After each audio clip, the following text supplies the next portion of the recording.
நிச்சயமா இந்த இமெயில் கண்டுபிடிச்சிட்டு நீங்க அமெரிக்காவில் ஒரு பேராசிரியராக பணியாற்றி கொண்டிருந்த சமயத்துல கிட்டத்தட்ட 2008 சிஎஸ்ஆர் அதாவது இந்திய அரசனுடைய அறிவியல் ஆராய்ச்சி கழகத்திலிருந்து உங்களுக்கு ஒரு அழைப்பு வந்தது. அதை ஏற்று நீங்கள் இந்தியாவிற்கு வந்து கிட்டத்தட்ட 3 மாத காலங்கள் மட்டுமே இந்தியாவில் பணியாற்றி இருக்கிறீர்கள்.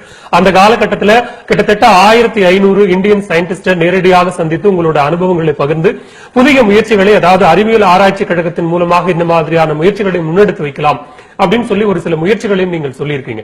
தொடர்ந்து இந்தியாவில் நீங்கள் பணியாற்றாமல் போனதற்கான காரணங்கள் என்ன? ஏன் அமெரிக்காவிற்கு திரும்பி போனீர்கள்?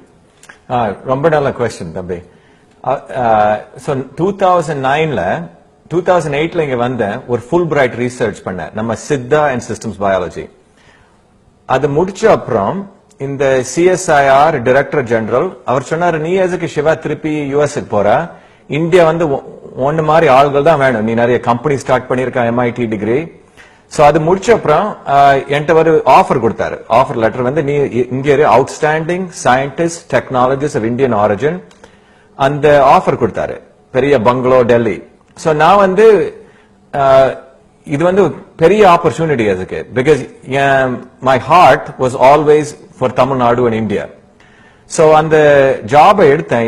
நம்பர் 1 ரீசன் வந்து நான் நினைச்சேன், ஓகே நான் வந்து திருப்பி இந்தியாவுக்கு வந்து என் ஸ்கில்ஸை யூஸ் பண்ணி இந்த இனோவேஷன் இங்க சப்போர்ட் பண்ணலாம். சோ அந்த பிரைம் மினிஸ்டர் ஆஃப் இந்தியா ஆபீஸ்ல தான் நான் அப்பாயிண்ட் பண்ணாங்க. பட் நான் என்ன கண்டுபிடிச்சேன் தெரியுமா? இப்ப நம்ம இந்தியால வந்து 4500 சயின்டிஸ்ட் சிஎஸ்ஐஆர்ல இருக்காங்க. அந்த சயின்டிஸ்ட் ஐ டிராவல்ட் ஒரு 1500 சயின்டிஸ்ட் ஃபேஸ் டு ஃபேஸ் பேசினேன். எல்லாரும் ரொம்ப பிடிச்சது. ஒரு பிளான போட்டேன். அந்த பிளான் வந்து சும்மா பிசினஸ் பிளான எழுத வேண்டாம். தி கோல் வாஸ் ஒரு இப்போ ஒரு நல்ல ஐடியா இருந்துச்சுன்னா நான் வந்து ஒரு 25 lakhs வச்சு அதை ஃபண்ட் பண்ணுவேன். எதுக்கு தெரியுமா? ஒரு கஸ்டமரை கண்டுபிடிக்கட்டும். அந்த கஸ்டமரை கண்டுபிடிச்ச அப்புறம் இன்னொரு 50 lakhs கொடுப்பேன், மோர் கஸ்டமர்ஸ் பெற பிசினஸ் பிளான். அந்த பிளான் வந்து மாடல் வந்து ஆண்டர்பிரினியரியல் மாடல். சும்மா லேப்ல இருந்துட்டு பேட்டன்ஸ் எழுதிட்டு பேப்பர் எழுத வேண்டாம். அதான் நம்ம Pandit Nehru entire vision of CSIR வந்து 1947 வந்து we should produce technologies for the masses of Indians. But அந்த சிஎஸ்ஐஆர் என்ன ஆயிடுது தெரியுமா? இந்த பியூரோக்ரசி வச்சு நிறைய of these scientists were suppressed. So my plan was unleash innovation.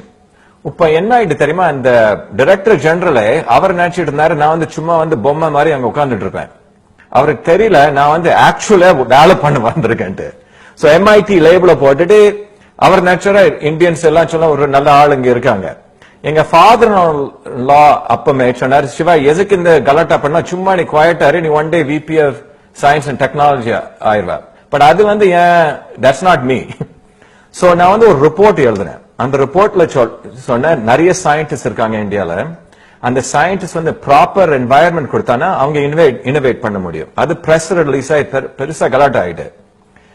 So New York times வந்துச்சு, ஹிந்துஸ்தான் டைம்ஸ் வந்துச்சு. பெரிய ஸ்டார் நியூஸ் கேட்டாங்க, டாக்டர் சிவா இந்த இன்டர்வியூ கொடுங்க, பிகாஸ் நாங்களே இந்த சிஎஸ்ஐஆர் பார்த்துட்டு இருக்கோம், அவங்க ஒன்னும் பண்ணல ஒரு 70 years. சோ நான் வந்து இன்டர்வியூ கொடுத்தேன். அந்த இன்டர்வியூ முன்னாடி ஒரு போன் கால் வந்துச்சு, நீங்க இன்டர்வியூ பண்ணா உங்களை ஜெயில போட்டுருவான்ட்டு. நான் US எம்பசியை கூப்பிட்டு கேட்டேன், நான் என்ன பண்ணேன்? டாக்டர் சிவா இங்க இமீடியட்டா வாங்க.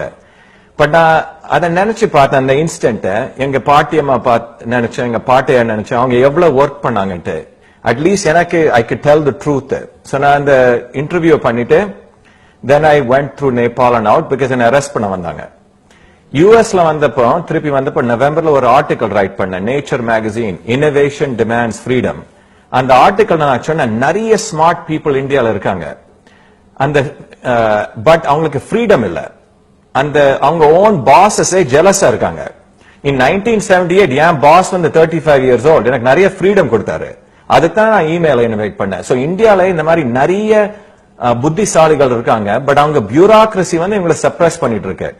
சோ அந்த ஆர்டிகல் எழுத இனோவேஷன் டிமாண்ட்ஸ் ஃப்ரீடம். அந்த ஆர்டிகல் வந்தப்போ Indian government threatened nature editor.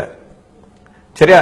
So இந்த மாதிரி நிறைய கெலட்டா நம்ம பியூரோக்ரசி நம்ம ஓன் இனோவேட்டர்ஸ் சப்ரஸ் பண்ணிட்டு இருக்கு. பட் இந்தியன்ஸ் பார்த்தனா நம்ம வந்து ப்ராப்பர் ஃப்ரீடம் இருந்துச்சுன்னா நம்ம எனி கண்ட்ரியை பீட் பண்ணிடலாம், China, Russia, in fact America. Because நம்ம history of India, history of Tamil Nadu is a history of innovation. For 5,000 years ago, 2,000 years ago, all the great things நம்ம இந்தியால தான் வந்திருக்கு.